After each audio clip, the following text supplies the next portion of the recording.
আমি এই 10 মিনিটের টাইমারটা শুরু করলাম, আর যখন এটা জিরোতে পৌঁছে যাবে তখন এই টাকায় ভরা ঘরটা বিস্ফোরণে উড়ে যাবে। আর এটা একমাত্র যে থামাতে পারে সে হলো এই জ্যাকেট পরা লোকটা। এই ভিডিওটা একদম রিয়েল টাইমের, এই ভিডিওটা একদম 10 মিনিটেরই হবে, এতে কোনো কাট নেই আর তোমরা সবটাই দেখতে পাবে। আর যদি ডার্সি এই জ্যাকেটটা না খুলতে পারে আর এই 5টা ফ্লোরের চ্যালেঞ্জ না কমপ্লিট করতে পারে আর টাইমারটা জিরো হওয়ার আগে যদি বাটনটা না প্রেস করতে পারে, ও সবকিছু হেরে যাবে। এই তো নেমে পড়েছে, এটা আমাদের প্রথম রিয়েল টাইম শুট হতে চলেছে। আমাদের তাড়াতাড়ি করতে হবে, তাড়াতাড়ি। চলো চলো চলো, এটাকে বন্ধ করতে হবে। দাঁড়াও, ও এত তাড়াতাড়ি জ্যাকেট খুলে বেরোলো কি করে?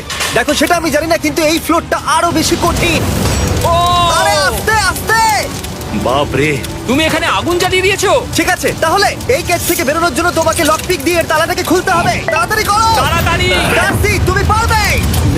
ও মাই গড, কাম অন। ওর কাছে লক পিক থাকলেও এটা খোলাটা একটু মুশকিল। এই 3টে পিনকে পারফেক্টলি একই লাইনে আনতে হবে, তবেই তালাটা খুলবে। যাই হোক, যেহেতু এটা 100% রিয়েল টাইম ভিডিও, তাই এখন থেকে তোমরা পুরো ভিডিওতে ডার্সিকে পাশের কর্নারে দেখতে পাবে যে ও কি